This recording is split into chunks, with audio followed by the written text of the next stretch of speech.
Thank you for choosing the SNL Fan Podcast. I'm your host, just some guy named Jay, and in this one we'll be reviewing the Vince Vaughn and Miguel episode of Saturday Night Live that appeared last Saturday. I know it's Saturday again, but you know how I do. But before I do that, I want to give a shout out to Mono Bagends. Mono Bagends has a hot single out by the name of On Fire. You can check it out. We'll put the links in the information box below. Check out the video. Check out his official webpage. Check out all that. You know, again, his name is Mono Bagends, and his single's called On Fire. Information box below. Check out the links. All right, now let's get on with the review. The cold opening was great. I'm definitely feeling it.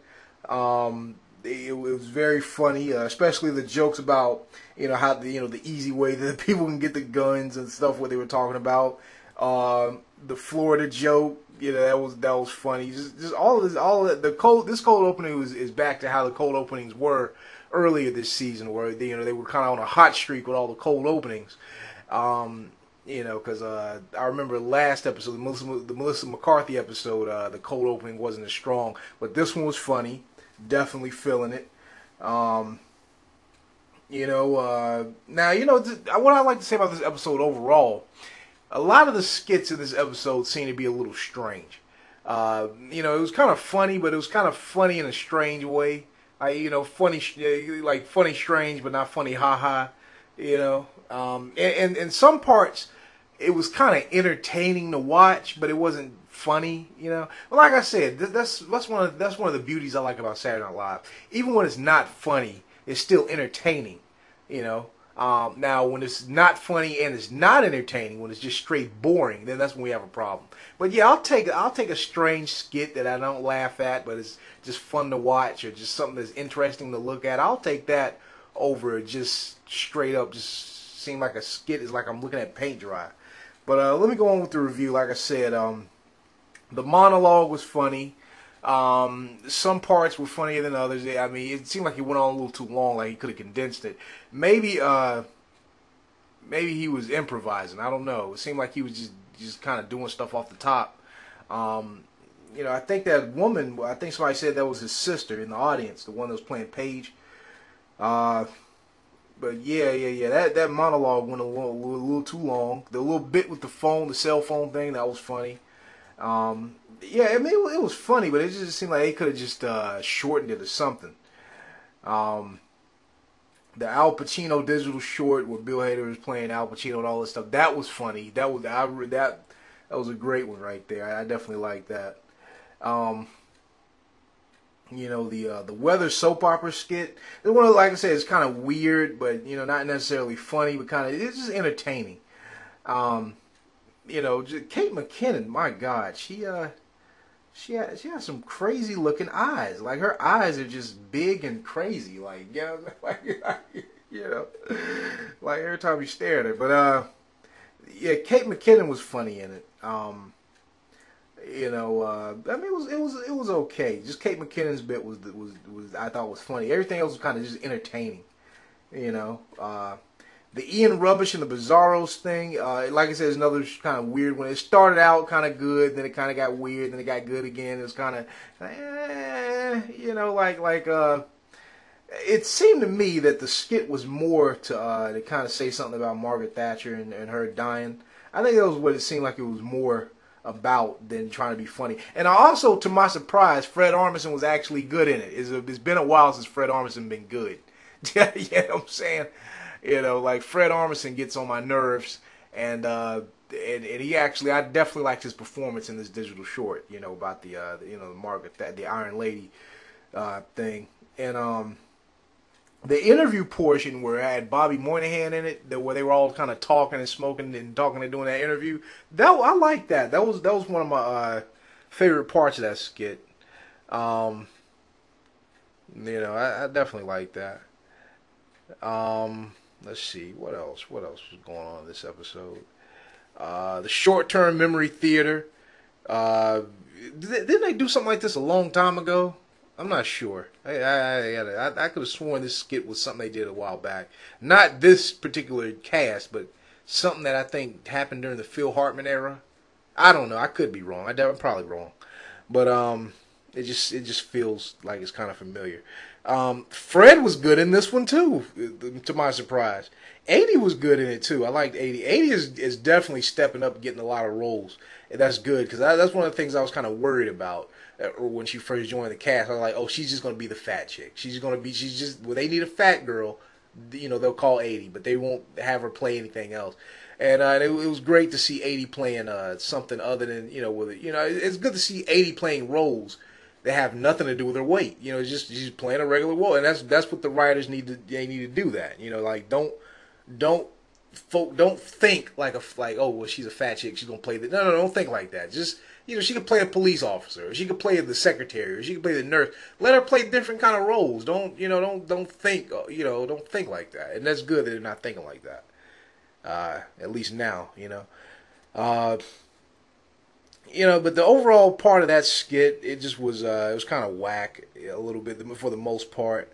The fight between Vince Vaughn and Fred, that was funny. When Fred walked in with his jacket and was turning, that was funny. Like how he was seemed like he was kind of confused. That was good. Jay Pharaoh's part wasn't that good. They could have. I mean, I liked where they were. I don't know. Bill cracking up. That was that was funny. I don't know why he was cracking up. Maybe he cracked up because he saw how dumb the skit was and how it was failing. So I guess he needed to. He need to throw that in there. Sometimes I think cast members intentionally crack up. I think they crack up when they see that the skit is going bad or something, or they'll try to.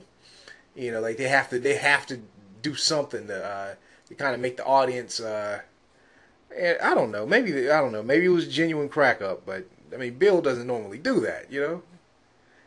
Bill knows how to keep himself together. Vanessa definitely knows how to keep herself together. When everybody's cracking up, she seems to be the one. Even though Vanessa wasn't, I don't even think she was in this episode. Oh yeah, she was Margaret Thatcher. Yeah, that's right.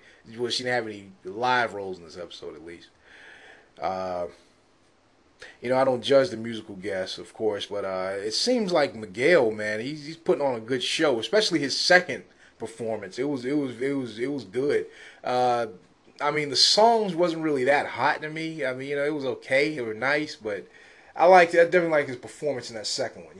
That's what musical guests need to do.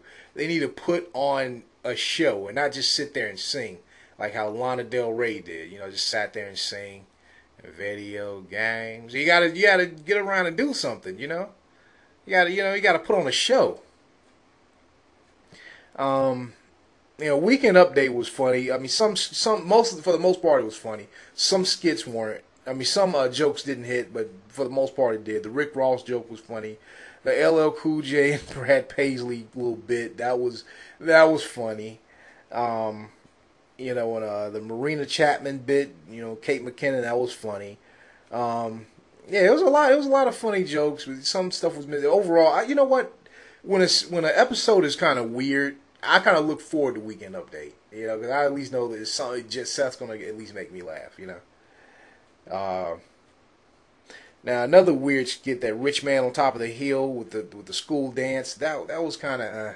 It seemed like it was a waste. It seemed like they just slapped something together with that one, And Nasim was good in it. You know what I'm saying? When she got the drink thrown on her and how she moved back and stuff and the facial expressions. Nasim, I mean, she's good at stuff. I hate to see her go, but hey, Maybe it'd be something if she could do the sitcom and do Saturday Night Live at the same time. Who knows? But I doubt it. The Test Brothers skit. Oh my God! Please get rid of Tim Robinson. He just can't. Now see, if Andy Samberg was the other Test brother, it would have been funny. Tim Robinson I don't know. He's just a weird guy, man. He's just a weird face making guy that doesn't really seem to have much acting skills. Like he's just I don't know. He's just a guy that did some improv. He just doesn't seem like he has those basic acting skills. Like he's kind of like one of those guys. Like if you ever took like a high school drama, and one thing your drama teacher will say is, if you're in a scene, don't just stand there, deliver your lines, and go. You have to seem like you have to have a reason to be in the skit, or you have a reason to be in the scene. You know, kind of think about what the character is thinking about before he even says his line.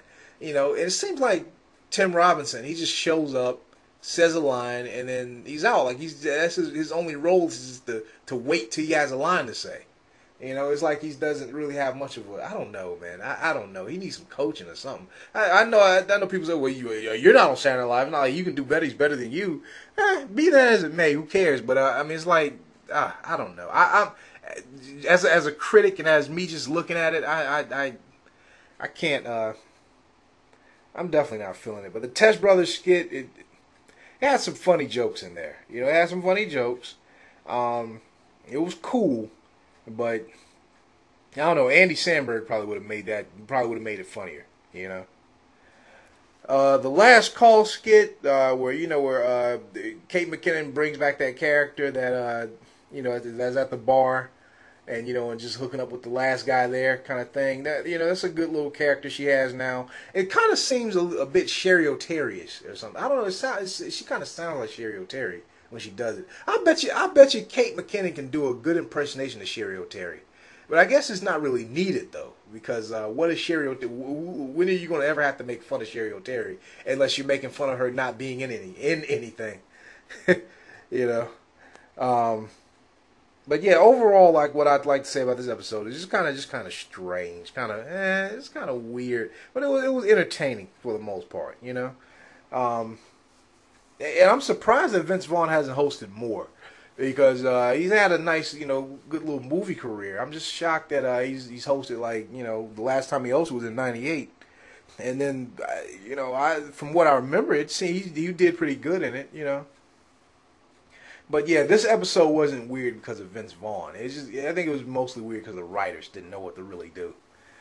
One of those type of episodes, like just kind of some of these skits seem like they probably just put it together in 20 minutes, instead of really taking the time and trying to make it real funny and make it real good. But that's all I'd like to say. Again, check out Mono Baggens. His song is in the information box below. And I'm just some guy named Jay, the SNL Fan Podcast. Good night and have a pleasant tomorrow.